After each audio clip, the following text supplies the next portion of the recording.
Kita menyaksikan segala sesuatu, kok serba Allah, serba Allah, serba Allah, misalnya seperti itu. Dan itu betul-betul kita hayati di dalam batin kita. Oh, berarti kita dianugerahi oleh Allah Ta'ala untuk mencicipi kewalian. Sesungguhnya tidak masalah perkara amal kita sedikit loh. Jadi karena itu kita paham kemudian bahwa Abu Bakar Siddiq itu tinggi derajatnya bukan karena sholat sunnahnya lebih banyak loh. Bukan. Kiai Haji Jazuli itu adalah orang tuanya Gusmi, namanya Kiai Haji Jazuli Usman. Itu thariqahnya itu adalah mencari dan memberi ilmu. Itu thariqahnya. Jadi ketika beliau ditanya thariqah jenengan apa? Yang tanya ini maksudnya siapa tahu Qadiriyah, siapa tahu Naqsyabandiyah, siapa tahu Rifaiyah dan lain semacamnya. Tidak menjawab itu semua. Tapi yang dijawab oleh beliau adalah mencari dan memberikan ilmu.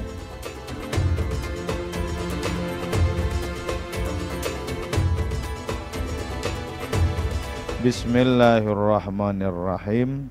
Fa'awwaluma, maka adapun pertamanya sesuatu, yajibu yang wajib alaika atas dirimu, talabul ilmi, apa mencari ilmu, alladzi bihi, yang dengan itu ilmu, tuqimu menegakkan engkau taharataka kepada kesucianmu, wa sholataka dan sholatmu, wa siyamaka dan puasamu, wa taqwaka dan ketakwaanmu.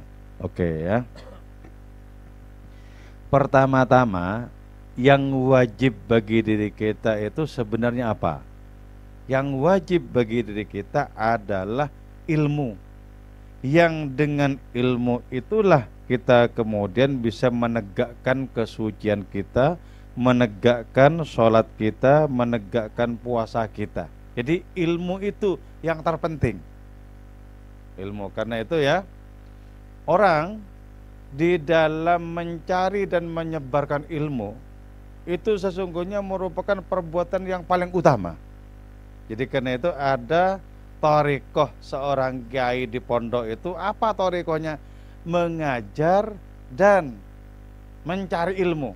Mencari ilmu lewat baca kitab-kitab atau belajar kepada para kiai yang lebih sepuh dan memberikan ilmunya kepada santrinya, terus begitu. Itu menjadi thariqah.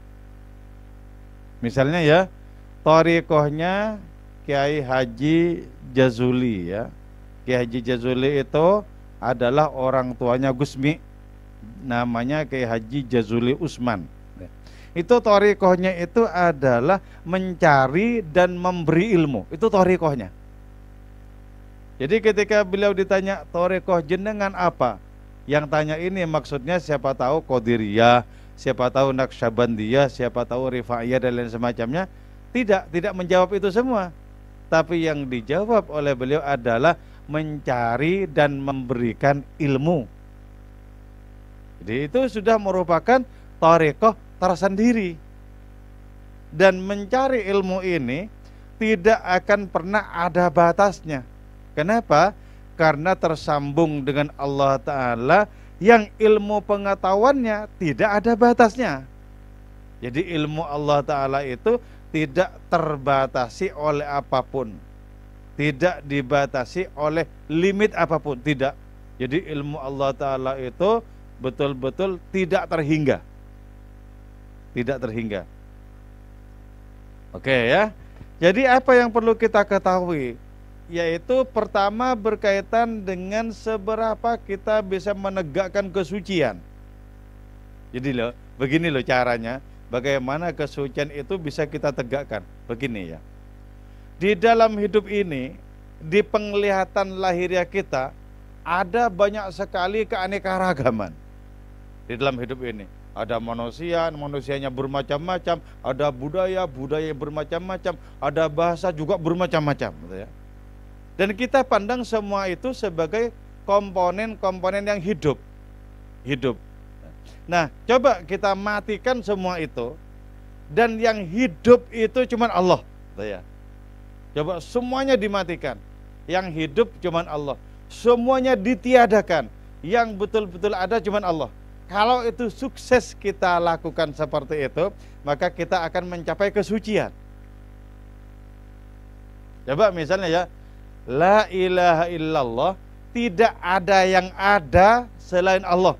Kita tegaskan di dalam hati seperti itu sampai kita betul-betul bisa merasakan bahwa yang ada itu cuman Allah. Apapun selain Allah Ta'ala terhitung tidak ada, karena semuanya itu diperankan oleh Allah Ta'ala. Kalau itu bisa kita alami, maka kita akan mencapai kesucian itu. Tapi kan tidak mudah untuk bisa kita alami itu.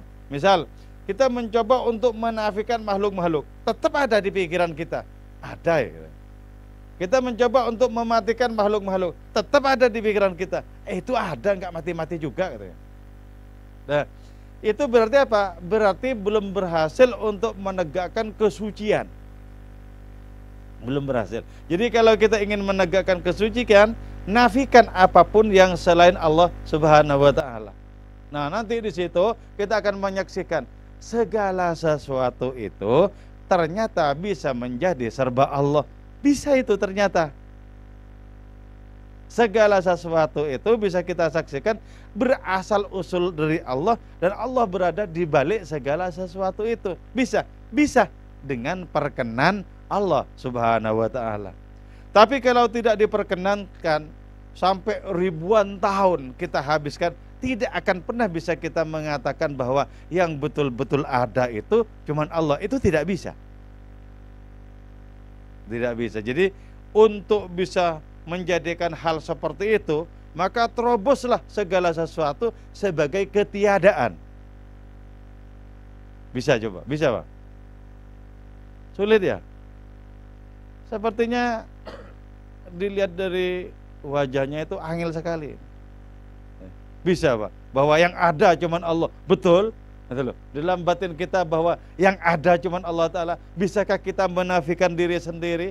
Di saat yang sama kita menafikan orang lain, menafikan segala sesuatu. Itu tidak mudah ya. Tidak mudah. Jadi keterangannya sangat mudah, tapi pengamalannya menjadi sangat tidak mudah ternyata. Jadi ya, kalau sampai bisa kita dimudahkan seperti itu, berarti kita sangat dimudahkan oleh Allah Ta'ala untuk mencicipi kewalian. Kalau begitu, kalau sampai mudah itu loh, kita menyaksikan segala sesuatu, kok serba Allah, serba Allah, serba Allah, misalnya seperti itu gitu. Dan itu betul-betul kita hayati di dalam batin kita. Oh, berarti kita dianugerahi oleh Allah Ta'ala untuk mencicipi kewalian. Mencicipi kewalian. Jadi kalau sudah seperti itu, maka jelas bahwa komunikasi kita itu tidak terhalangi oleh apapun, mutlak tertuju kepada Allah Ta'ala komunikasi kita. Contoh misalnya begini ya, saya mendapatkan hidangan seperti ini, langsung dalam batin saya, terima kasih ya Allah, gitu loh. Dalam batin saya terima. Jadi yang pertama kali saya terima kasih itu Allah, baru setelah itu perantaranya, gitu loh. Tapi pertama-tama Allah. Terima kasih ya Allah, terima kasih, itu pertama-tama. Jadi kepada Allah Ta'ala kita terima kasih, kepada perantara yang sudah dipakai oleh Allah Ta'ala kita berterima kasih juga. Berterima kasih juga. Jadi betapa banyak orang tidak berterima kasih kepada orang lain. Dari mana? Dari Allah. Padahal lewat perantara. Nah, jangan dihilangkan. Perantara itu dipakai oleh Allah. Kalau Allah tidak memakainya, maka tidak ada siapapun menjadi perantara. Jadi gitu ya. Jadi Allah Ta'ala itu yang pertama kali. Terima kasih ya Allah, terima kasih. Nah, kita itu ya berhari-hari, berbulan-bulan, bertahun-tahun bernafas itu ya, nggak terima kasih sama yang ngasih nafas ini. Padahal yang setiap saat mengasih kita nafas itu adalah Allah Ta'ala. Kasih terus. Kita katakan ini gratisan katanya kan. Nafas kita itu gratisan, karena itu menjadi seperti tak bermakna. Padahal itu mesti kita balas dengan apa? Dengan syukur. Ketika kita membalas dengan syukur, kita masih punya hutang. Kenapa? Karena syukur kita juga karunia. Kita bersyukur lagi, kasih karunia lagi. Loh, enggak rampung-rampung toh. Enggak rampung-rampung. Kita katakan alhamdulillah ya Allah, terima kasih. Tapi terima kasih kita kepada Allah itu karunia Allah Ta'ala juga. Diterima kasih lagi, tetap punya hutang lagi. Jadi kita itu sesungguhnya semakin sadar tentang peran Allah dalam diri kita, semakin banyak kita berhutang jasa kepada Allah Ta'ala. Jadi setiap saat kita berhutang jasa kepada Allah Ta'ala itu sesungguhnya. Cuman karena Allah Ta'ala tidak menuntut berlebihan kepada diri kita seringkali lalai lupa bahwa sesungguhnya kita berhutang jasa. Oke, itu ya. Tuqimu taharataka, engkau menegakkan kesucianmu. Nah begini, kalau kitab Hikam itu mengatakan bahwa ketika batin kita mencapai suci itu kita hanya fokus kepada Allah, terima kasih kepada Allah Ta'ala yang sudah menjadikan diri kita itu tidak tergantung, tidak tertarik kepada makhluk-makhluk yang lain. Allah Ta'ala sudah menjadikan batin kita itu suci ya. Nah ketika seperti itu sesungguhnya tidak masalah perkara amal kita sedikit loh. Jadi karena itu kita paham kemudian bahwa Abu Bakar Siddiq itu tinggi derajatnya bukan karena sholat sunnahnya lebih banyak loh, bukan. Tapi kenapa? Tapi karena batinnya itu yang sudah suci, sehingga beliau menjadi sahabat Nabi yang paling utama. Jadi karena beliau sudah disucikan oleh Allah Ta'ala batinnya, sehingga komunikasinya itu langsung kepada Allah, langsung kepada Rasulnya. Segala sesuatu yang lain sudah banyak dilewati, banyak tidak dianggap. Jadi ya, orang itu makin dekat kepada Allah, makin mengurangi perantara. Orang semakin jauh dari Allah, makin banyak perantaranya. Oke, itu kesucian ya. Terus yang kedua, kita perlu memiliki ilmu di mana kita bisa menegakkan sholat kita. Sholat itu apa? Coba ya, kalau secara lahiriah kan, aktivitas kita, ibadah kita yang diawali dengan takbir, diakhiri dengan salam. Itu sholat secara lahiriah. Tapi secara batin ya, Ibnu Arabi itu memiliki pemaknaan tersendiri terhadap sholat. Ketika beliau menafsirkan inna sholati wa nusuki wa mahyaya wa mamati lillahi rabbil alamin, inna sholati ay huduri bil qalbi wa syuhudi bir ruh. Itu sholat ya. Sholat itu hati kita hadir berhadapan-hadapan dengan Allah, yang lain menjadi lenyap. Coba kita belajar sholat ya, belajar sholat untuk melenyapkan apapun yang selain Allah Ta'ala. Allahu Akbar, lenyap yang lain, lenyap. Nanti kalau datang lagi usir. Dengan cara apa? Kita menggelengkan kepala, set, maksudnya ini ngusir, biar keluar ya.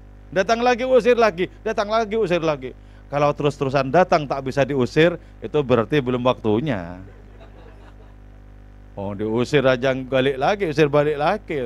Orang akhirnya yang di belakangnya bertanya-tanya, ini kok menggeleng-gelengkan kepala terus. Berarti itu tidak mempan mengusirnya itu. Tidak mempan. Jadi yang pertama salat itu apa? Huduri bil qalbi. Kita itu merasa hadir berhadapan-hadapan dengan Allah Ta'ala. Yang lain-lain menjadi suwung. Allahu Akbar, suwung yang lain. Jadi fokusnya itu kepada Allah. Ketika orang sholat hanya terfokus kepada Allah Ta'ala, maka setan tidak bisa masuk. Masuk dari mana coba? Mau digoda dengan pasar? Enggak bisa. Mau digoda dengan jajanan? Enggak bisa. Dengan rokok dan kopi? Enggak bisa juga. Mau masuk dari mana coba? Hebat kalau sudah orang sholatnya seperti itu. Kenapa? Karena batinnya betul-betul menjadi Masjidil Haram. Artinya apa? Haram apapun selain Allah Ta'ala masuk ke dalam hati. Tidak boleh. Jadi betul-betul pagarnya itu gagah dan kokoh sekaligus. Apapun tidak bisa masuk ke dalam hati itu. Allahu Akbar. Itu betul-betul melaksanakan takbiratul ihram. Artinya takbir yang mengharamkan segala sesuatu selain Allah Ta'ala masuk ke dalam hatinya. Mustahil itu sudah. Orang itu ya seperti itu sholat, terus kelihatannya orang itu memperhatikan segala sesuatu yang lain, itu tetap tidak masuk ke dalam batinnya. Contoh misalnya begini ya, saya salat Allahu Akbar, terus ada paket itu loh ya, yang membawa kiriman-kiriman barang itu loh, datang tek tek tek tek tek tek, naik motornya. Saya noleh biasa, itu nggak masuk loh ke dalam batin saya. Nggak masuk itu. Kenapa? Karena di sini pagar batin saya itu sangat kokoh dan gagah, nggak masuk. Walaupun saya noleh, nggak masuk itu. Jadi ada loh model para wali yang doanya itu menoleh kemana-mana. Allahumma sholli ala sayyidina Muhammadin sholatan kemana-mana. Tapi tidak ada yang masuk itu. Kenapa? Hatinya hanyalah merupakan tempat persemayaman bagi Allah Subhanahu wa taala. Enggak kemasukan apapun yang lain. Coba bayangkan ya, orang yang mencoba untuk seusuk-usuknya secara lahir, Allahu Akbar, wajah tuh, wajih. Tapi masuk ke dalam batinnya. Wah ya. Ternyata kita bisa memagari hati itu agar apa? Agar apapun yang selain Allah Ta'ala tidak masuk. Nah, di saat itu ketika kita bergembira karena digembirakan oleh Allah Ta'ala, ketika kita merasa sedih karena memang dibikin sedih. Jadi ada loh ya model orang-orang yang dibikin sedih oleh Allah Ta'ala, padahal orang-orang itu tidak punya persoalan apapun di luar loh. Tidak ada persoalan apapun dengan kawan-kawan di luar diri kita, nggak ada loh. Tidak punya persoalan dengan siapapun saja, enggak ada, dengan istri juga tidak ada, tapi kok sedih. Nah, berarti Allah bertajalli dengan namanya Al-Qabid. Jadi ya, kalau Allah Ta'ala bertajalli, mengejawantahkan diri kepada kita dengan namanya Al-Qabid, maka kita sedih tanpa alasan apapun selain alasan tajalli itu. Sama, kalau Allah Ta'ala bertajalli kepada kita dengan namanya Al-Basit, maka kita berbahagia tanpa alasan apapun di luar diri kita. Hanya karena Allah Ta'ala bertajalli dengan namanya Al-Basit itu, bahagia kita.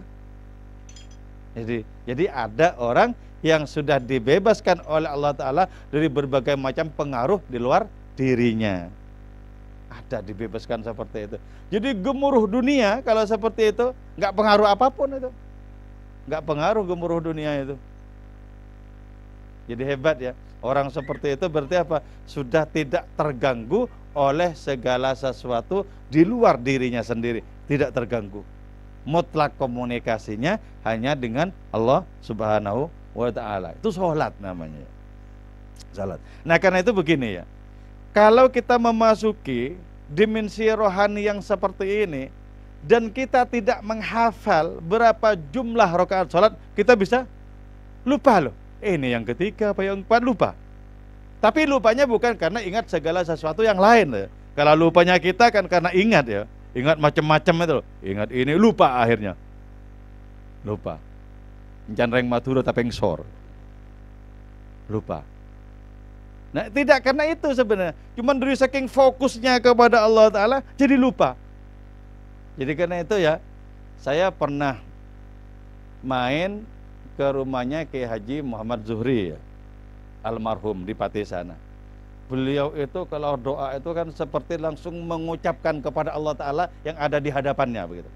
Nah, beliau itu lupa kemudian, doanya itu salah-salah. Nah, setelah itu beliau bilang kemudian, aku tadi itu sudah terlalu masuk ya, sehingga saya lupa macam-macam itu. Jadi kalau ingin ingat harus ada sadarnya sedikit itu loh. Kalau ingin ingat berapa jumlah rakaat, ingin ingat seperti apa doanya, harus ada kesadarannya sedikit. Jangan difokuskan semua kepada Allah Ta'ala, lupa nanti itu. Nah, kalau orang lupa-lupa seperti itu, berarti dia tidak bakat menjadi imam sholat. Nanti kan dibaca subhanallah tetap. Lama-lama memisahkan diri ini makmum ini. Ini kok sudah nggak mempan ini, memisahkan diri kemudian. Oke itu ya. Jadi salat itu yang pertama, huduri bil qalbi. Hati kita hadir berhadapan-hadapan dengan Allah. Karena beginilah ya. Pandanglah segala sesuatu di baliknya. Atau pandanglah di balik segala sesuatu. Itu cuman ada Allah loh. Coba sekarang misalnya kita menyaksikan wajah-wajah. Ini kan semuanya mutlak dari Allah Ta'ala. Cuman kan seringkali kita tidak sadar. Oh ini si A, oh ini si B, cuman begitu tok. Di baliknya itu enggak dibaca. Padahal andaikan Allah Ta'ala menarik diri dari balik segala sesuatu, maka segala sesuatu akan kembali lagi menjadi tidak ada. Ketika kita menyaksikan segala sesuatu ada, oh berarti ada kehadiran Allah Ta'ala di situ sebenarnya. Coba ya. Kalau itu bisa, hebat loh. Jadi karena itu kita perlu menerapkan hal-hal yang seperti ini. Sebab apa? Amal yang sedikit menjadi tak masalah kalau kita sudah akrab siapa itu Allah Subhanahu wa ta'ala. Gak masalah amal yang sedikit itu. Jadi orang itu tinggi derajatnya bukan karena banyak amalnya, bukan. Coba amalnya Rasulullah kan biasa-biasa saja. Tiap malam bangun, oke. Banyak juga di antara umatnya yang bangun kan begitu. Tiap malam tahajud, witir, oke. Umatnya juga banyak yang begitu. Bahkan mengerjakan lebih banyak bisa. Contohnya Syekh Husain bin Mansur Al-Hallaj itu ya.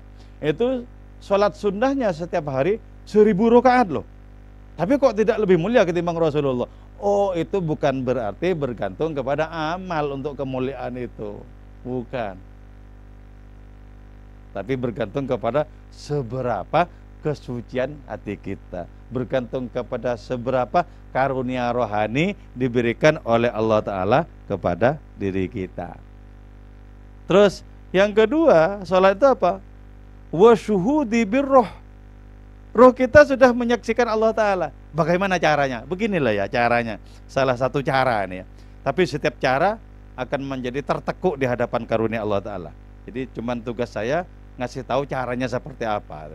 Tapi kita bisa mengalami husuk sehusuknya tanpa cara seperti ini juga bisa. Kalau Allah Ta'ala berkehendak ya. Sebab keterangan itu satu hal, kehendak Allah Ta'ala hal yang lain.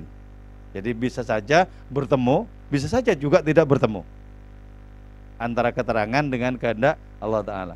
Nah caranya kan begini ya. Di luar sholat kita harus melatih diri fokus kepada Allah Ta'ala. Di luar sholat. Di luar sholat. Kalau di luar sholat, hati kita lebih banyak kecantol Allah ketimbang apapun yang lain. Hati kita terfokus kepada Allah ketimbang apapun yang lain. Maka di dalam sholat langsung jadi. Allahu Akbar jadi itu langsung. Kenapa? Karena di luar sholat hati kita sudah terbentuk. Sudah fokus kepada hadiratnya. Jadi itu. Jadi kalau misalnya ya kita mau tidur, kita zikiran. Allah, Allah, Allah. Sampai kita tidak bisa menghentikan zikiran ini. Tidak bisa melupakan Allah Ta'ala. Itu jadi itu. Bagus itu. Dilatih misalnya. Allah, Allah atau sallallahu ala Muhammad. Terus begitu menikmati, terus menikmati. Tidak pernah kita kemudian lupa karena kita ingat yang lain itu. Fokus saja begitu. Itu jadi itu. Bagus itu. Bagus itu. Sebentar lagi absyir bimuwafaqatin nabiyyin itu. Bagus itu. Jadi latihannya itu seperti itu. Dilatih terus. Latih terus. Dari pertama kali kita tidak suka sampai menikmati, sampai tidak ada yang bisa memutuskan hati kita terhubung dengan Allah Ta'ala. Bagus itu, mantap itu, hebat itu, bagus, fokus terus, bagus. Jadi syuhudi birroh, roh kita itu menyaksikan Allah Ta'ala. Jadi yang gamblang itu jelas, yang gamblang adalah Allah. Apa saja ini, semuanya sesungguhnya hakikatnya adalah Allah Ta'ala loh. Apa saja. Jadi karena itu ya, banyak kemudian di antara para wali itu yang ketika mau wafat ditawari oleh seseorang, mau saya talqin atau gimana? Maksud talqin itu tuntun la ilaha illallah, ditalqin begitu maksudnya. Enggak usah katanya kan, enggak usah. Aku sudah dari dulu merindukan Allah Ta'ala dan hatiku sekarang terfokus kepada hadiratnya. Untuk apa talqin-talqinan? Jadi talqin itu penting bagi orang yang masih gamang antara ya dan tidak. Kadang maju, kadang mundur, itu perlu talqin itu. Ayo bilang Allah, Allah, perlu itu. Tapi bagi orang yang hatinya mutlak terbuhul dengan Allah Ta'ala, tidak diperlukan talqin itu. Tidak diperlukan. Dulu ketika Gusmi itu mau wafat ya, di sebuah rumah sakit di Madura itu, ada salah seorang santrinya, mau saya talqinkan. Enggak usah ditalkinkan. Setiap saat hatinya sudah bertalkin kepada Allah Ta'ala. Mau kau talkinkan? Enggak usah. Sebab apa? Hatinya itu sudah hafal ke arah mana dia akan pulang. Sudah jelas, sudah gamblang. Bahkan sudah dari dulu kematian itu diharap-harap kedatangannya. Jadi enggak usah ditalkinkan. Kenapa? Hatinya sudah berbuhul dengan Allah Ta'ala. Gitu, syuhudi birruh, kesaksianku dengan roh, itu sholat ya. Wasiyamaka, dan penting juga kita memiliki ilmu di mana puasa kita bisa kita tegakkan. Jadi apa sesungguhnya puasa? Puasa itu apa? Hakikatnya puasa adalah menahan diri dari segala sesuatu yang sia-sia.